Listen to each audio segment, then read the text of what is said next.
HiSec Buyback offers a 90% GDA anywhere in HiSec. Simply go to hisec.evebuyback.com, appraise your items, create a contract, and get paid quickly.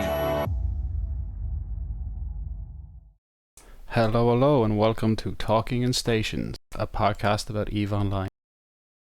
I'm your host, Abbie Rova, here with a few of the crew to talk about blueprints, specifically blueprints tonight, so just things like invention and research. And along for the conversation is Kenneth Feld. Good evening. Ren. Hello. And Shen. Hello. Alright, let me just turn you guys up a little bit. How's everyone doing tonight? Oh, happy to be here from the great state of Yeah, I'm in Michigan this week. Yeah, Michigan. Yeah, lovely hotel room you're trapped in. Yep, the Fairfield. No, not Fair. I don't even know where I am. Spring Hill Suites. It's one of the Marriott ones. I know that much. Oh, be careful now. You don't want to dox yourself. You're going to get raided by industry people outside your window. CCP might drop a titan or a Nix on you with police skins.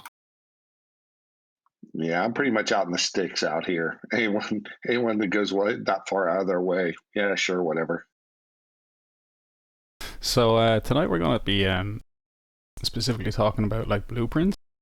So this is the next in a long line that we've been doing, part of a series here. So we started with like gas mining, and then PI and moon mining, reactions. Am I missing one? Nope, you got them all. Cool. Yes. The next one is blueprints. So we're not really going to talk about like production, because production itself is, or like manufacturing is, a whole different topic. I mean, we could probably talk for hours about manufacturing and production and what you need to do. So tonight we're just going to talk about like just some basic overview of like blueprints, what you can do with them, where you get them. So, I mean, let's start from the beginning. There's two kinds of blueprints in EVE Online, right? Would that be a fair statement to make? Actually, no. In the database, there's only blueprints, and those are BPOs. That's all that exists. For a blueprint copy, it's actually a blueprint with a flag ticked to make it a copy. And that's one of the problems a lot of people ask about combining blueprints and this kind of stuff. That's one of the things that kinds of makes that not possible. Okay.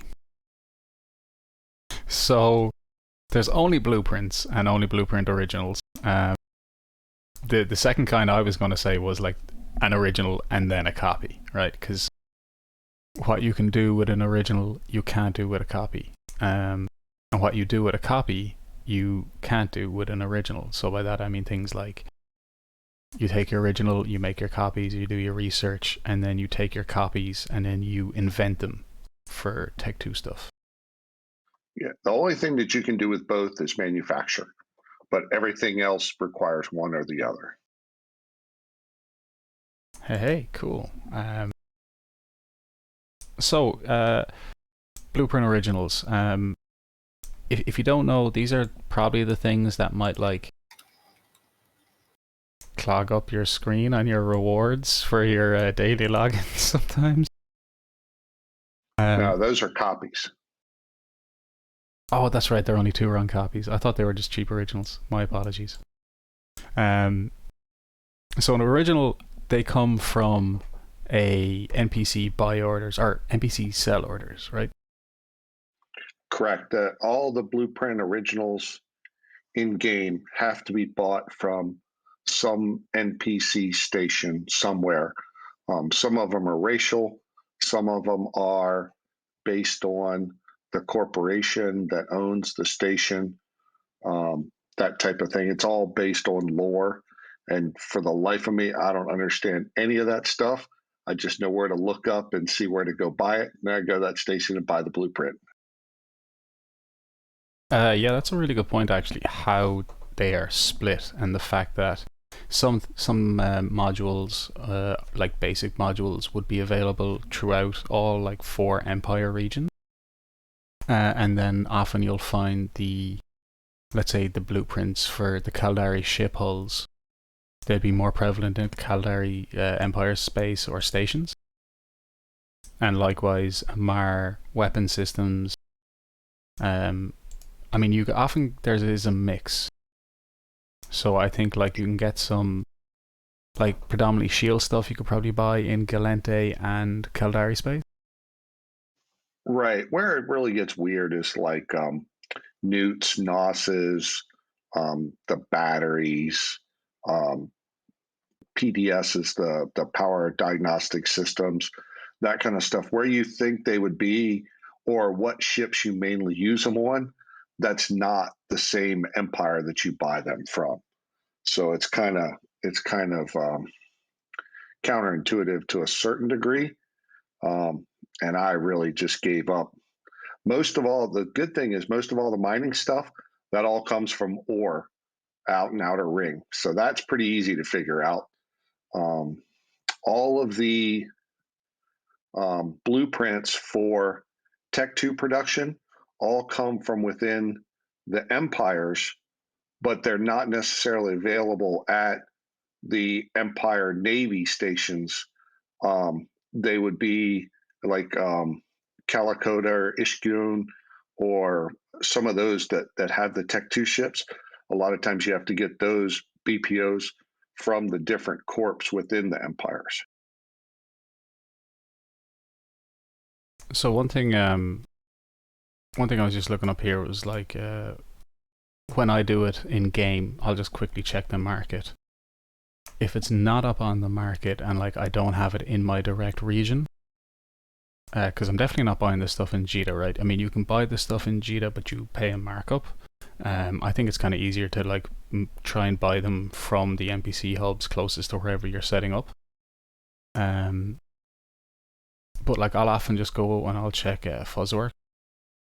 So the great thing about Fuzzworks is, let me just pull it up here. I just typed in like a heatsink blueprint.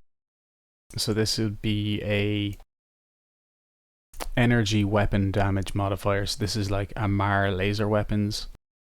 So as we can see, like highly available in Tash Murkon, one of the Amar regions. A little bit in Sync Liaison, so Galente space. Devoid, which is kind of in between. And then here we go, like a lot more Amar. So if you don't find it in your in-game market browser, I think checking Fuzzworks is like really good to find out exactly where they sell it. Do you want a quick tip on how to tell whether it's a scam market order or an NPC order? Yeah, please.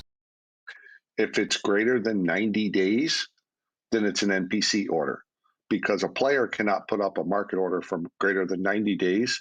So when you're looking at the market and you see a buy order, a sell order, and the sell order is good for more than 90 days, that is an actual sell order from the NPC in the game. That's a very good trick. The other one I also use would be like the quantities, because they're often in like weird quantities, and you'll see there's multiples of the same quantity, like 555 or 1001 or something. And as you said, the greater than 90 days, I think they're like 300 and something days, aren't they? Correct. And I think they're good for 365, and they get reissued every day at downtime. The other thing is even if like you go somewhere and there's only 2 available, a lot of times you buy the 2, they'll reissue 2 more right away. So you can buy more. You can just only buy 2 at the time. Oh yeah, yeah.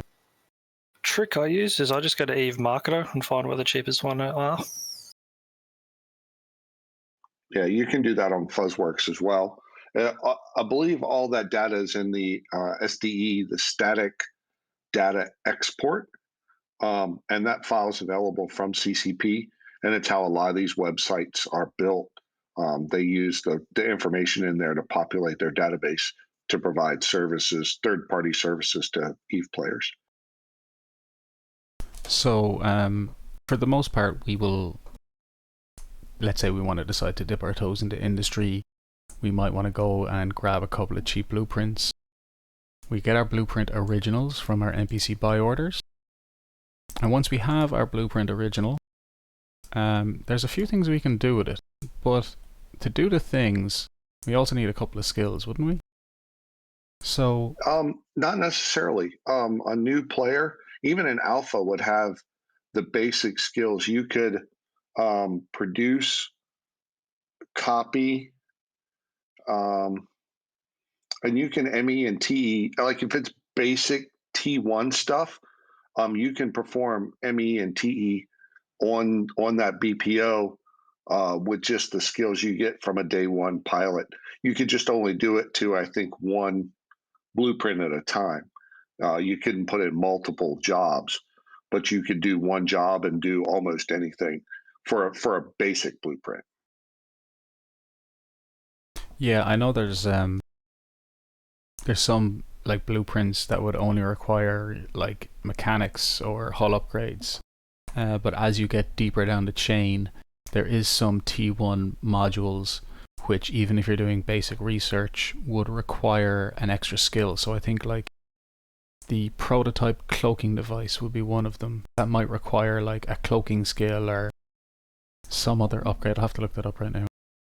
It also requires data sheets and a little PI component and all to do your METE and copies as well. It's one of the few older ones. A lot of the older ones used to require that, and a lot of that has been patched out. But there's still a few of them out there that drive me insane because, oh yeah, I need to make a run of 500 T2 cloaks. And then I go and, oh, I need the stupid data sheets and I need this and I need that. And so I got to go and gather all that up and bring it because I don't keep that stuff on hand because I just do batches of 500 or 1,000 whenever I need them. Let's take a bit of a step back. What is ME and TE? Okay, so ME is material efficiency, and TE is time efficiency. So when you get a blueprint, now I'm just going to do basics because it's easy. If it takes 100 of something to build and you're at ME0 and you research it to ME1, then it would only take 99 of that item. So it's 1% more efficient. ME2, 2% more efficient. One up to ME10, 10% more efficient. It would only take 90 of that item instead of 100 to build. Now, we could have 5 shows on all the breakpoints and all the math behind all of that. That's the very, very basic version of that. But there's certain times where you can't go below a certain number. There's some hard stops in there that CCP has put in. But by and large, it just makes your blueprint more efficient to produce from. And time efficiency is the same exact thing. It's just to do with time. If it takes 100 minutes to build, TE1 would take you down to 99 minutes. TE10 would take you down to 90 minutes. It's as simple as that. And there is, so you take your original and you research it to gain these benefits. And with the ME research, 10 is the maximum you can research it to. And with the TE, 20 is the maximum, correct? Correct. And the TE20 is when they put the new system in, they kept it like that, but it's only 10 steps of research. So for ME, material efficiency, you do 10 steps of research, and each step of research takes you to the next 1, 2, 3, 4, 5, 6, 7, 8, 9, 10. For time efficiency research, you still do 10 steps of research, but each step of research takes your time efficiency up by 2. So there are skills involved. Yeah, if you pull up my screen, let's go through those. There we go, lovely. All right, so Kenneth, which skills help us with our blueprints? Okay, so the industry skill I'm sorry. The science skill makes your copy 5% faster. I don't remember. It's 1% per skill or 5% 5. per. Okay, yeah. So it's 5% per skill. Research makes your time efficiency faster. Now these are all in addition to the blueprint skills. So if your blueprint is at a TE20, it's 20% faster. But your research skill is how much faster you can research the next level on your blueprint. And then metallurgy makes your ME research 5% faster.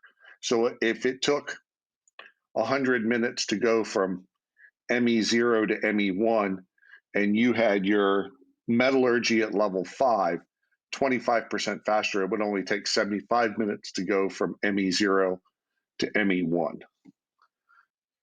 And also the structure rigs and the structure bonuses also help with the speed of research. Yeah, and station, it's all of that. And there's also implants that you can have for copy, ME, and TE research. Okay, let's try and stick with skills at the moment. Let's just cover all that and then we can move on to other things. So we can research things faster using metallurgy, science, and research. How do you get more slots? Which skills are we looking at there? The first skill you need would be mass production or advanced mass production for manufacturing, and then laboratory and advanced laboratory for your science skills for your research. Which gives you a maximum of 11 slots, so you can do 11 different things with blueprints at one time. Correct. Your innate ability is 1. So with none of those skills, you can still do one job of something. And I would say 95% of players they have the skill of laboratory to 5 and advanced laboratory to 4, which gives you 10 total, which is a nice round number. Because to go from advanced laboratory 4 to 5, it's like a 60-day train. So most people don't feel that that's worth it to drag you all the way to 11, just because of the time it takes to train that skill. Okay, so now we know how to research up our blueprint, which we can only do to originals. What do we do with it next? Well, it really depends on what you're going to do with it. For instance, my blueprints, like if I have my Kestrel blueprint, I'll just talk about the Kestrel. I have 10 Kestrel blueprints. 5 of them are fully researched 1020, and 5 of them I haven't researched. They're 00. Because the 5 that are not researched, all I do is make copies from them so that I can invent and make stealth bombers. The 5 that I have that are researched to 1020, those I use to manufacture the Tech 1 ship so I can build the Tech 2 ship from. So it depends, I guess, if you have enough infrastructure to have that luxury, then you can do that. Most people are going to take the blueprint, copy it, make some copies. While they're working on the invention, they'll take that same blueprint, make some runs for the Tech 1 ship. So when the copies are done, then they invent the copies, get the Tech 2 BPC, and then go back and use the Tech 1 ships they built and build the Tech 2 ships out of it. That sounds like a huge mouthful, but the workflow actually goes through pretty easy. It's managing times more than anything, but the workflow for Tech 2 isn't nearly as bad as most people make it sound. But that's the general idea. Once you do research, you tend to be over with it. You research it to whatever point you're going to research it, and then you either make copies or you build from it after that. All right, so we researched it up, we've copied from it. What skills are involved with invention? Yeah. If you look in I have it up at the moment. Yeah. If you look in the science section, anything that has engineering physics behind it. That's probably all, but maybe a couple of them. There's one in there that's the unicorn. It's up near the top. I forget. They took that skill out of the game eons ago. It's like Astronautics. Yeah, astronautics. Yeah, engineering. You'll find that skill book up in JITA for like 50 billion every so often, but I think most of them are gone now. But that skill's not used for anything. It's just still there for whatever reason.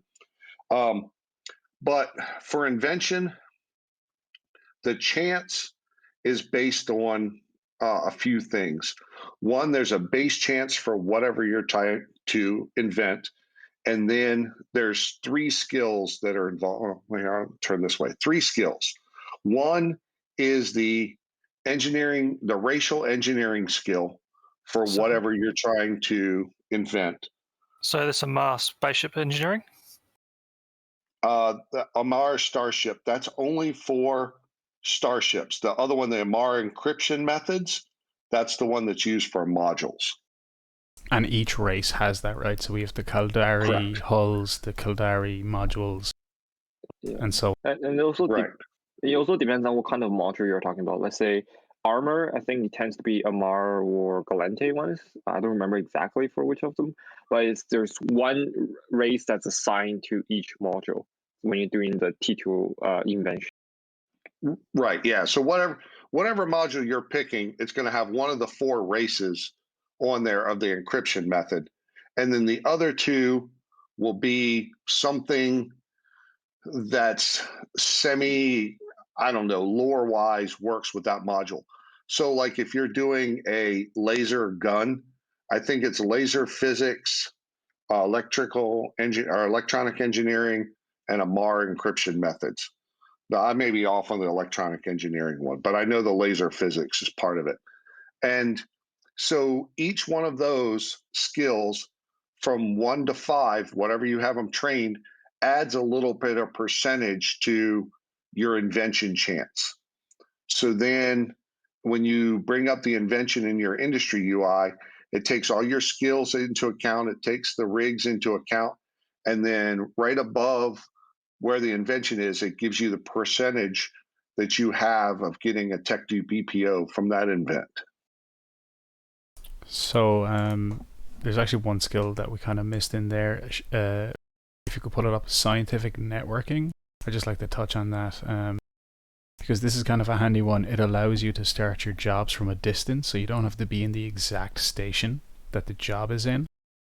Very handy for, I mean, I believe, Ken, you have you spread out over multiple systems to keep your index low, so you don't have to travel as far, right, to do those jobs. Right. And back in the pre-Citadel days, that skill was required because we used to keep our blueprints in the outpost and build in a POS, but you had to have scientific network to 1 in order to do that. So everyone had it trained to 1. But basically that skill, each level of that skill allows 5 systems of range away from where your blueprints are to install jobs. And at level 5, it covers the whole region. So there is a bit of a cheat sheet to doing most of this sort of stuff with invention. Yeah. RavWorks. Perfect. So RavWorks has this invention part. I've got conflag large up for a moment. So for conflag large, which is an Amarian ammo. Yeah, it's an Amar Tech 2 ammo, right? You need high energy physics, laser physics, and Amar encryption methods, which will give you the 3 skills that Kenneth was talking about before. For conflag, that's it. And you can put in any Tech 2 blueprint you want in here, and it will give you those 3 to work out which skills you need. And also in game, if you click on a blueprint original and then you click on the copy at the top, it'll have all 5 things that you can do to blueprints. You click on the copy and it'll show a copy. If you click on info of the copy and then hit invent, it will list all of the skills that you need to invent that as well. All that information is available in game. It's just kind of convoluted how you have to get there.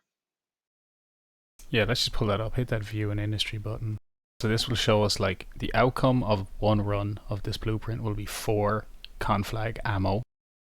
Shows all the minimum requirements of skills, and then the required input materials. And can you pull it up into the view in industry window as well? Just down at the bottom, where you're at, if you click on the bottom that says view in industry, you can just do it right from there.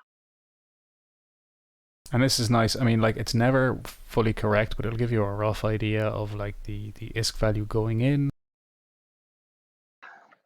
I mean, right now it's not correct because right now it's BPO. So I mean, I think this is way back in the day. So yeah, so what you need to do is click on the T1, copy of the T1 version of that, and then make that as to a copy, and then drag that copy to invention, and that's your real invention tab.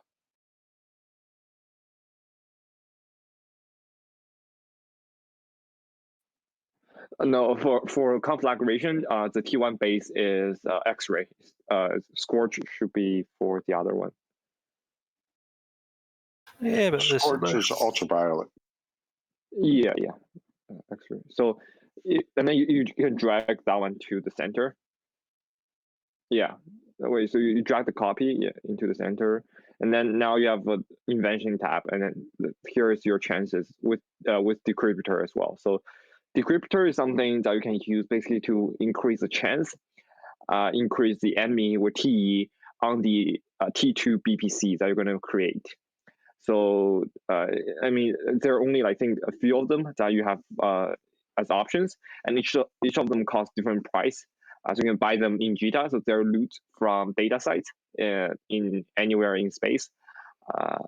And you can basically use any of them with any invention. There's no restrictions to ratio or to any other things.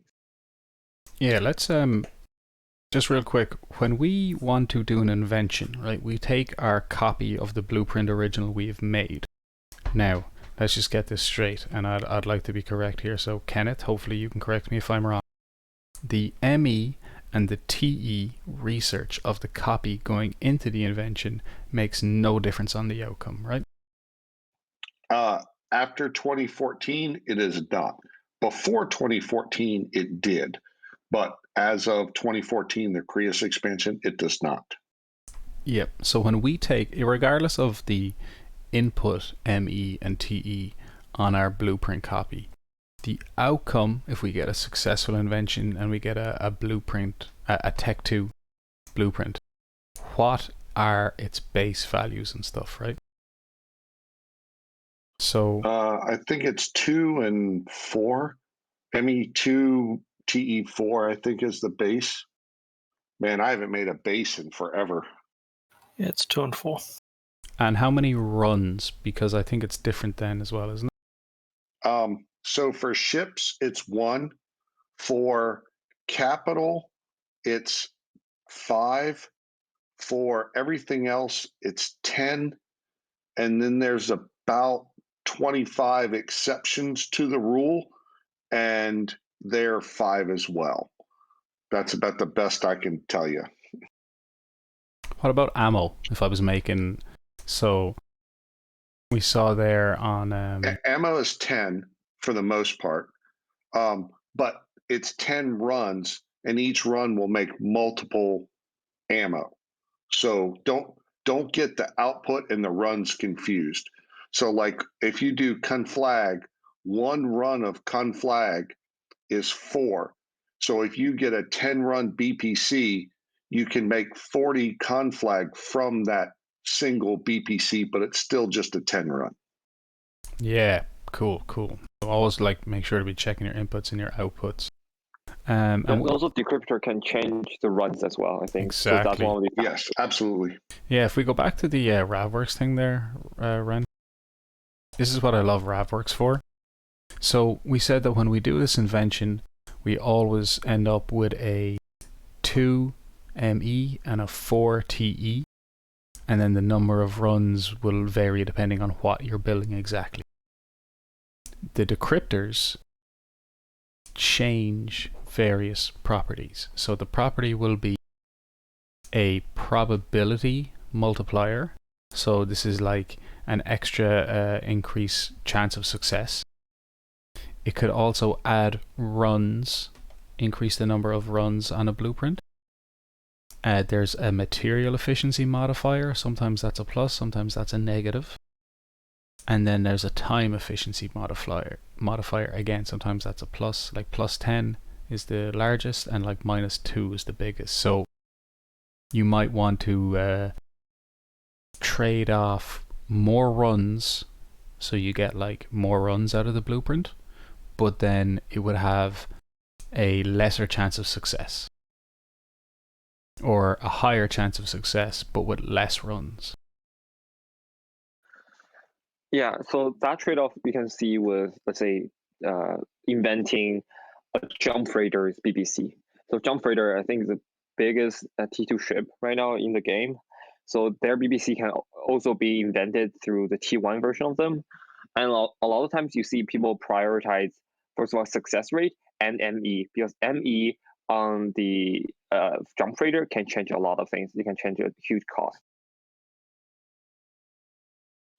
Yeah, that's the.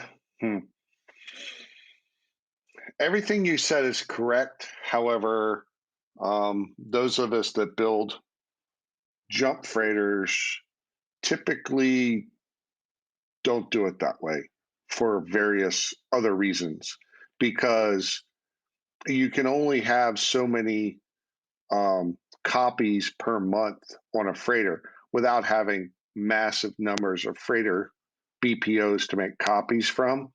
So taking a hit on the ME and getting more runs is more efficient ISK-wise. To give you an idea, so say you had 2 copies, used 1 copy to build the Tech 1, and then 1 to invent, and you got a 4-run invention from it using a parity decryptor, then you could build 4 jump freighters from that single invention. So the next 2 copies that you got, you wouldn't have to invent anymore. You could just build the ships. So in that case, say you made $1 billion ISK profit per jump freighter, you just made 3 billion ISK profit. Whereas if you did the fancy thing and got more ME and didn't increase your runs, then when you build the ships, you may make 1.2 billion profit, but you only built 2 ships. So now you've made 2.4 billion total. Whereas if you had the slightly less ME, it cost you more to build a ship, but you could build 3 of them, you've made 3 billion profit. So there's always a lot more to it than just what it looks like on the surface. That's wow, okay. Wow. That's really good advice, I think. Also, sorry, question there from chat. He's been told rigs are 1, as in 1 run per BPC before decryptors. Yeah, rigs are one of those exceptions. So what I like about the Rova side is like it'll show you what your probability chance is, which your different skills, what your runs will be, and then like profit per run and your invention cost per run. Really, really nice to be able to break it all down and for the user to try and figure out, will I just try it without a decryptor? Is it worth buying this one exactly? Like, I mean, just as you explained, Kenneth. And also T2 rig BBCs, it is possible to get them in relic sites in different places. So like I've been doing relic sites recently, and I've gotten, let's say, the Capital Auxiliary Nanopump. That's one of the BBCs, and it's like 2 runs. I think they're all 2 runs maximum. And that's another way to not get invention, but just get it directly from the relic site. And those are all 0-0. Yeah. I mean, that's a kind of downside to it, but it's kind of free.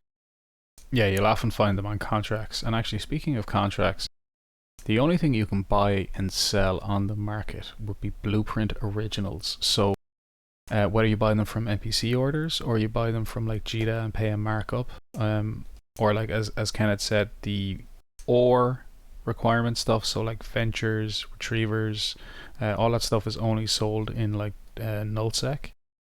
So sometimes it might be worth paying the JITA tax to buy in JITA.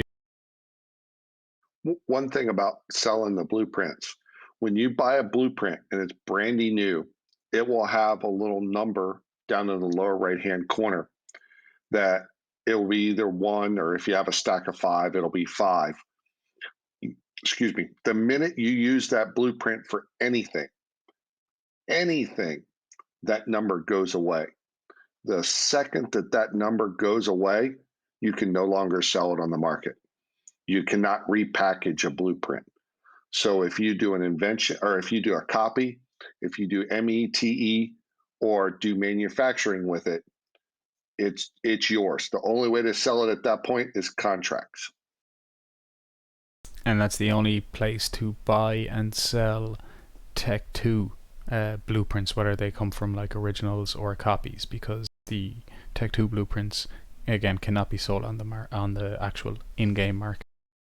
They never existed in the market anyway. They were gifts from the research agents. That's true, yeah, the originals. The original Tech 2 blueprints. Do we want to talk about research agents quickly? Yeah. Wait, before we move on, so there are T2 BPOs that we can do copying from, right? That can do infinitely, and therefore there's another way to create them, but they're just really expensive, those T2 BPOs. If I could give anyone any advice in game, if you are ever like, I want to be an industrial guy, I want to build T2, do not, under any circumstances, in any way, shape, or form, waste your money on a Tech 2 BPO.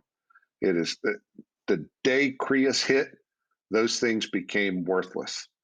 Now, if you own them, it's a good way to make some lazy money, but they are absolutely horrendous currently in game. And I can prove it to you with math if you really want me to. Yeah, so this is the Tech 2 Blueprint originals that was from way back in the early days of EVE that were given out kind of in a lottery system. There is a handful of them, or there's more than a handful, but there's only a couple left in the game. Generally they sell for... Go on. Oh, there's thousands in the game. In 2013, before that expansion came out, I sold over 300 of them.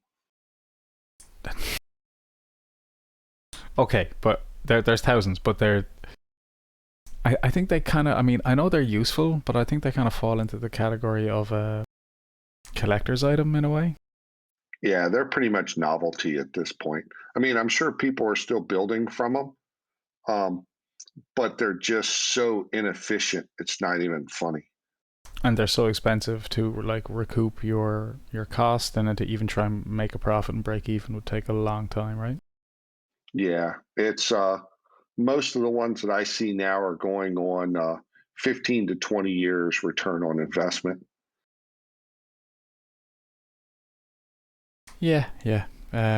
So they're kind of, just be aware of them. They're there, but as Kenneth said, you probably should stay away from them and not waste your money on jumping into the Tech 2 BPOs. So sorry, what were we going to talk about? Research agents. Thank you. So tell us about research agents. What are they? So as you're going up through the mission system, each corp, as you're doing missions, has research agents. They're level 1 through level 5 research agents, and you have access to them as you reach certain thresholds and I don't know what they are. You can look in game and see what they are. But as you reach certain thresholds with your standings towards a corporation, you get access to the research agents. The research agents have 2 components. You go to the research agent and you would tell them, hey, I would like to use you for research. And when you do that, then they automatically give you some loyalty points every day. No matter what, even if you don't log in, you get loyalty points. But every day you can go to them and do a mission and you get extra ISK, extra loyalty points. And back when the T2 lottery was out, there was a small chance that they would just give you a Tech 2 BPO as well. And those loyalty points add up. And then you can go back to them and say, hey, I've got all these loyalty points. I would like a data core. And it's different price, I think. You mean research point? I think it's called research points. I'm sorry, research points.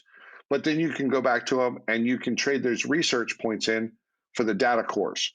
And there's a little bit of ISK trading there. You have to give them some ISK per data core, but then they give you the data cores corresponding to how many research points you have.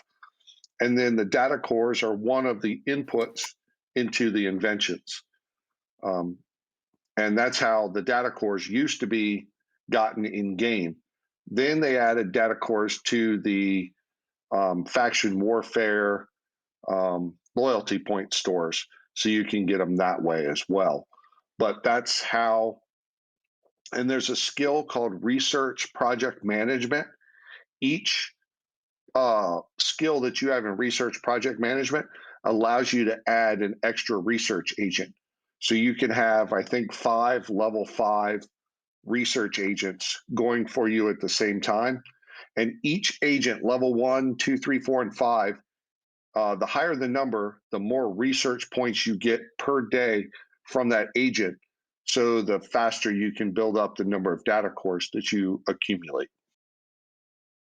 What do you use the data cores for? That's one of the inputs to invention. So just like the skills, the laser physics skill and the high energy physics, there are data cores that correspond to those skills. And depending on what you're doing, like a frigate or a module may only take 1 or 2 of each. A jump freighter was 64, I think 64 of each data core it takes.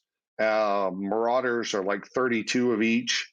And then cruisers are like 8, battle cruisers are 16 32 or 16. No, 16. Yeah. But it's as the item goes up, then it takes more data cores per invention. So it's kind of like just like a sunken cost. It doesn't do anything to the invention, unlike a decryptor. Correct. Yeah, it's just strictly an input that vanishes when you do the invention. So I have recently looked into these. You make about 25 million ISK per toon per month, and it's completely passive because I believe they still work when you go as an alpha. So if you're going to quit the game for a couple of years and come back, having these set up and going, and then coming back, you'll have all these decryptors or data cores you can go get and sell on the market. It's not much ISK, but it is absolutely completely passive ISK. Wow. And do I need...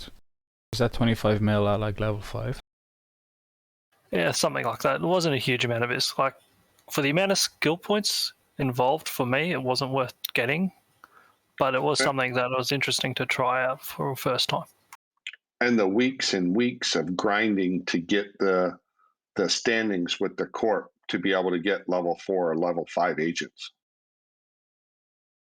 We won't go into that. Yeah. It wasn't. I had a reason to get the corp standing ups for a Cosmos mission, but anyway.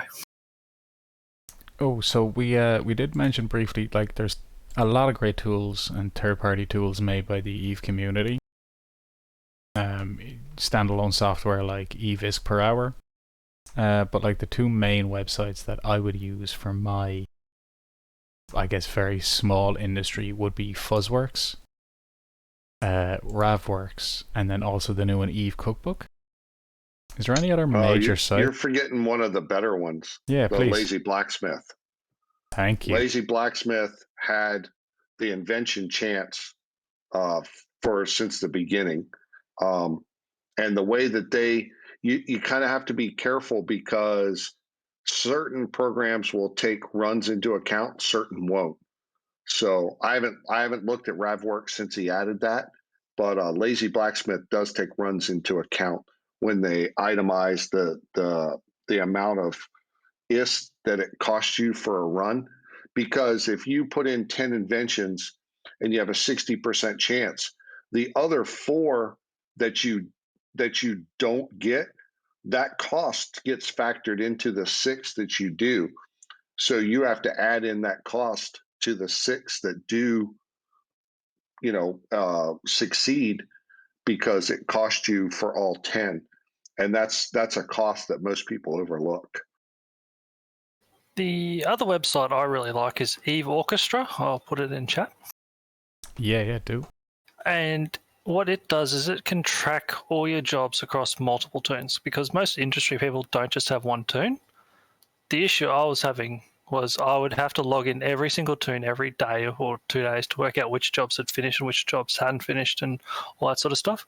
Eve Orchestra tracks all that sort of stuff, so I can go, oh, these jobs are finished, I'll just log in that tune, redo, start again, let's go. It also tracks your PI and mining if people are doing that as well. Yeah, the tool that I use for tracking jobs is Jeeve Assets. Yeah, Jeeve Assets, while not it's not really like an industry specific program, that's kind of like everything from a character in terms of APIs. You can use it for market data, skills, all sorts of things. It also manages my inventory for building. I can go in and in 3 seconds tell you how many ships I can build of what race, flavor, whatever. And it also makes my shopping list. And I just use my shopping list as a build list for what I need to build. But the feature works just the same. We have a question in chat about, is it worth to build anything in HiSec? My answer is yes, but unfortunately most of the guys you got on today are nullsec guys. Nick Bison's in chat though, and I believe he's a HiSec builder, so he's the one we've got who's an expert. Yeah, the thing you have to worry about in HiSec is if you try and build in Perimeter or Osmon or one of those places where the index is like 5+, the fees are just going to absolutely destroy you. You need to go find a system where the index is like less than 1. And it's not going to be convenient because it's going to be 10 jumps from somewhere. So, that's just a crossroads. And this is more for the next series on manufacturing when we get into talking about this stuff. But there's a lot of math involved for what fees you can afford to eat, what fees you can't afford to eat, and where your break point is, right? So like if you have this blueprint and you have an index of 3, that's your break even point. So you need to look for an index of like 1.5 or lower to make the amount of IS that you need. And it's just a numbers game straight up.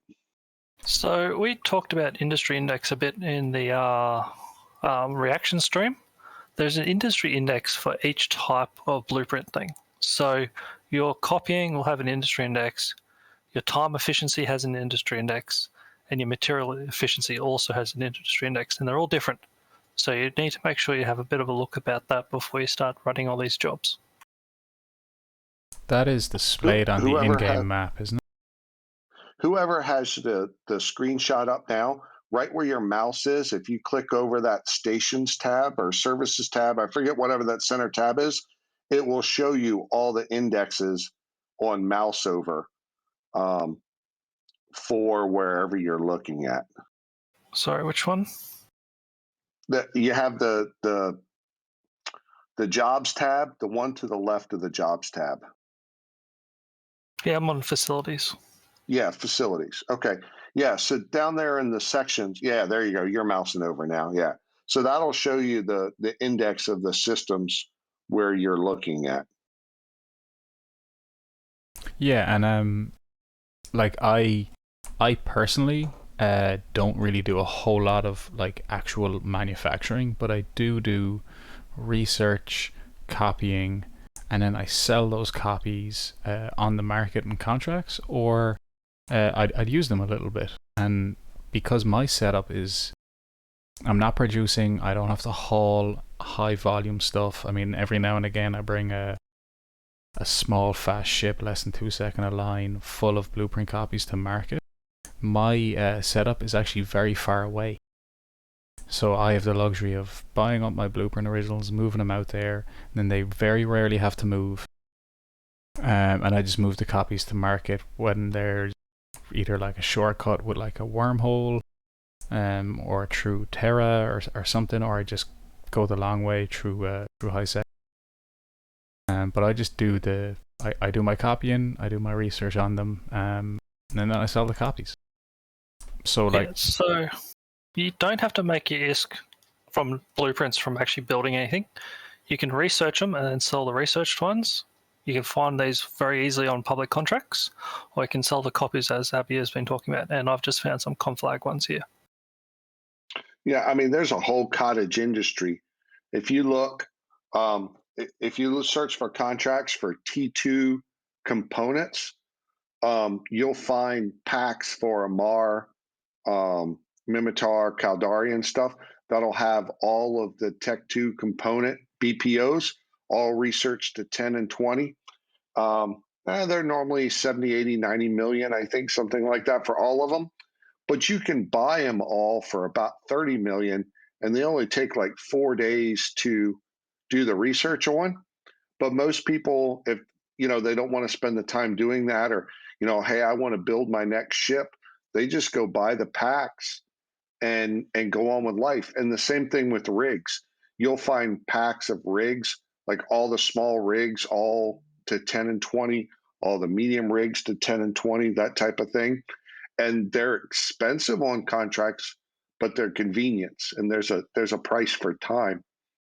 I'm actually so annoyed you said that, because I've been working on making rigs packs.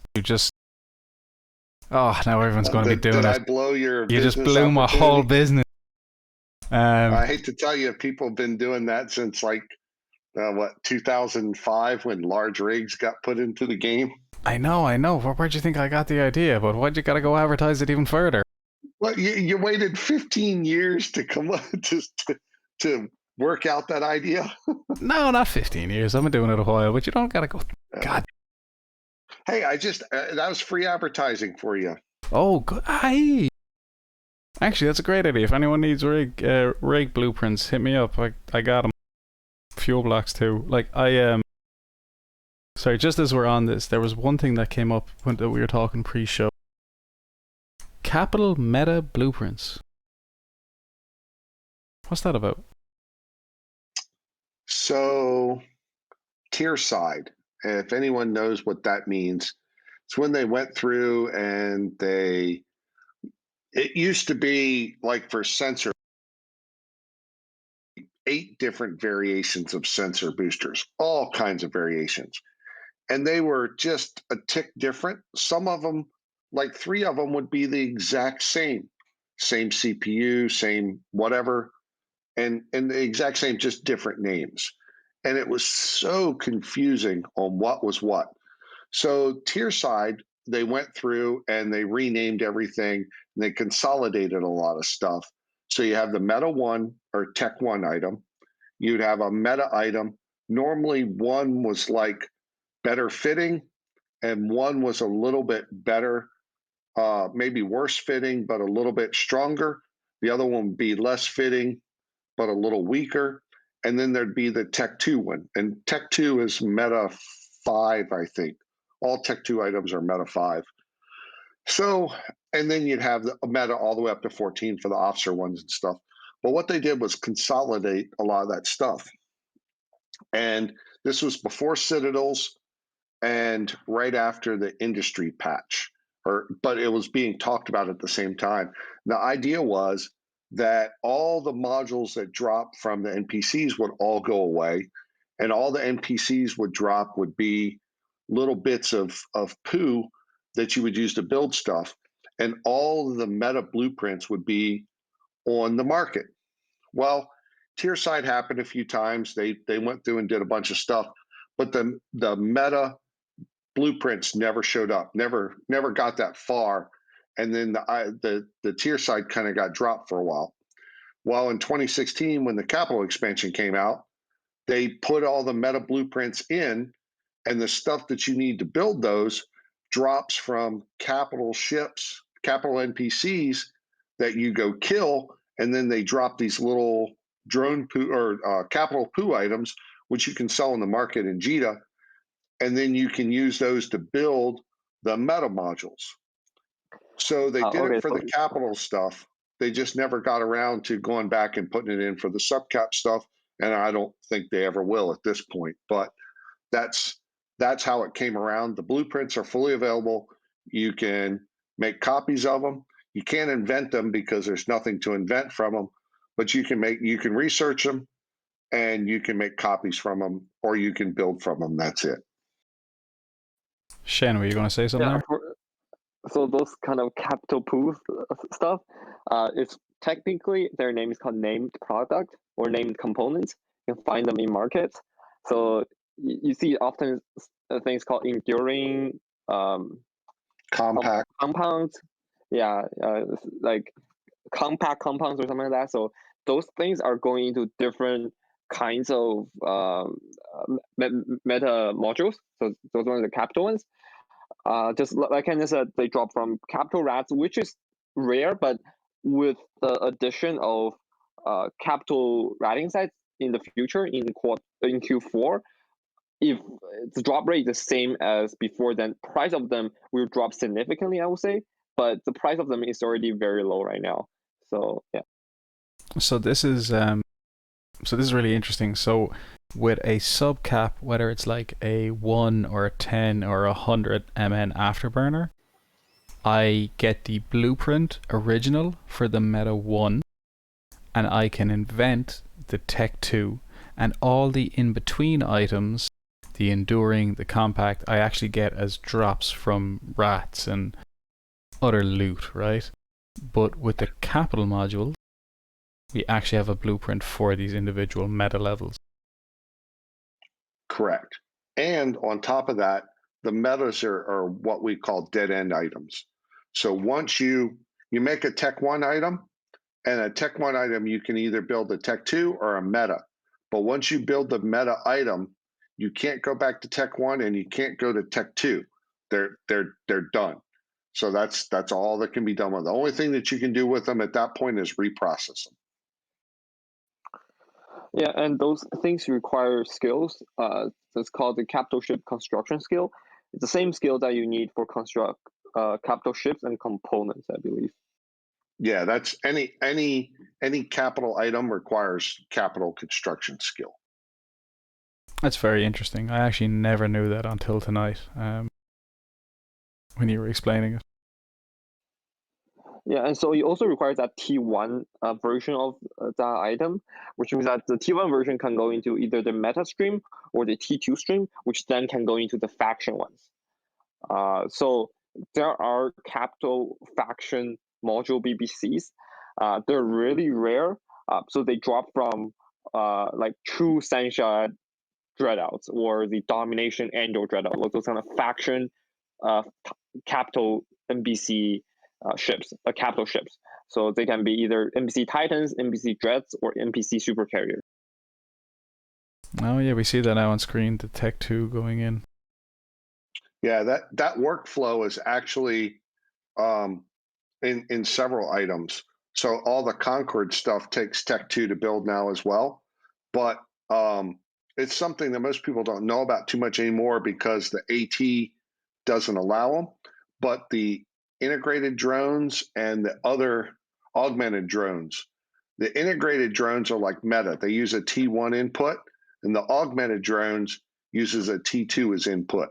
So that workflow has been around for a while. They just adapted it to the capital stuff. That makes sense for like the top tier. Yeah. So the faction capital ship modules, they're also dead end products. There's no way they can go further. But for T2, they're not dead end yet. There's still the potential to build them into faction ones. So I just want to do let's just have like a little quick roundup here at the end then. You buy your Blueprint original on the market. That's your first step. You can then take this and you can research it with your ME or your TE to improve your efficiencies. And then you can use it for production. Otherwise, what we can do is we can take that Blueprint original, and it doesn't matter on the level of research if we go to invent our Tech 2 blueprint from that.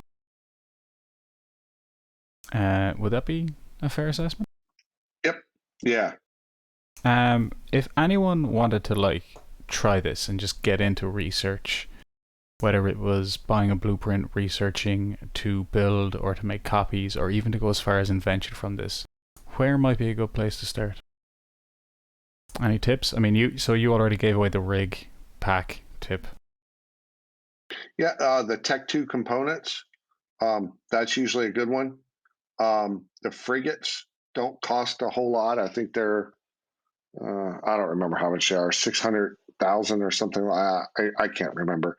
But a lot of people buy like all of the frigates for an empire. I think there's like 6 of them.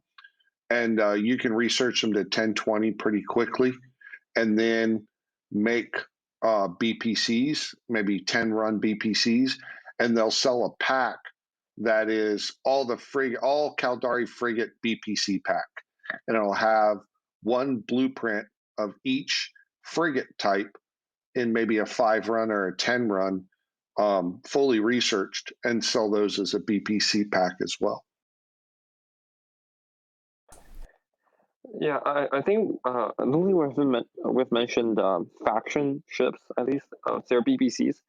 So for pirate factions, their BPC comes from either the LP store in NPC in all regions, or getting drops from escalations with DED sites in high sec, in low sec, or in null sec.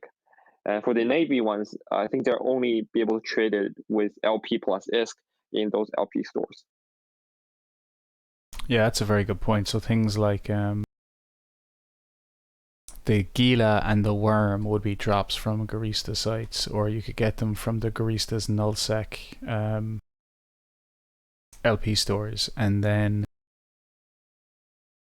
Navy ships. So let's say your Armageddon Navy issue or your Apocalypse Navy issue, you would get from an LP store, right?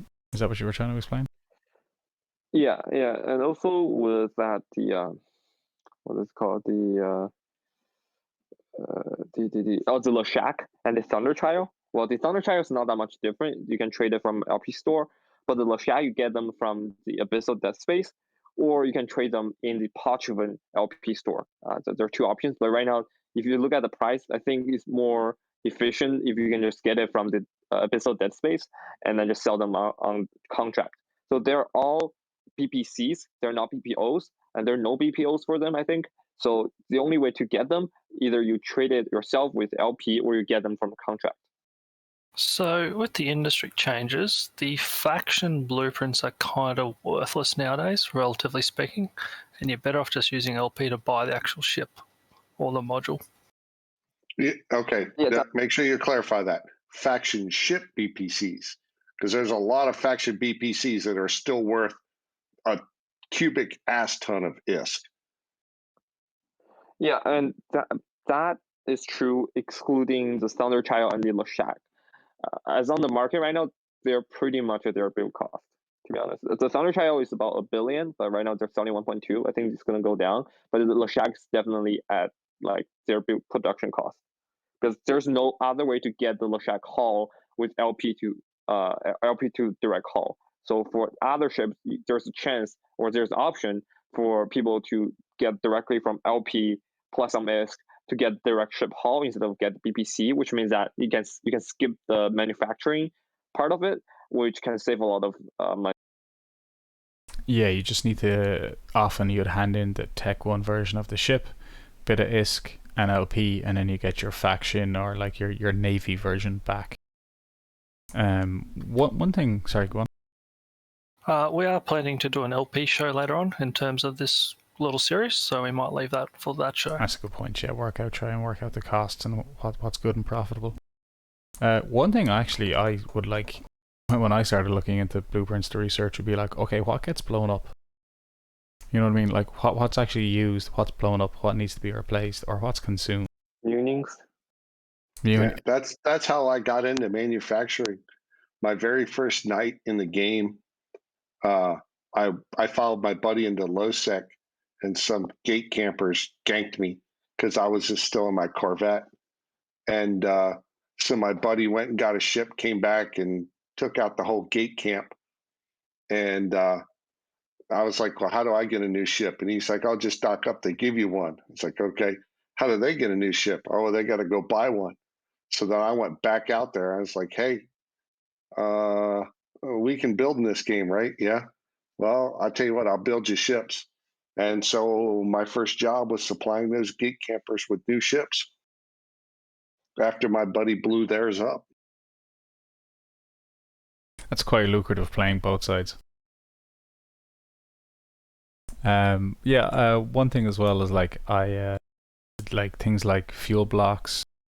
I mean, always needed. It's a bit of a crowded market, but I mean, I'm still to this day still selling fuel block blueprints or copies. It's always like they're cheap.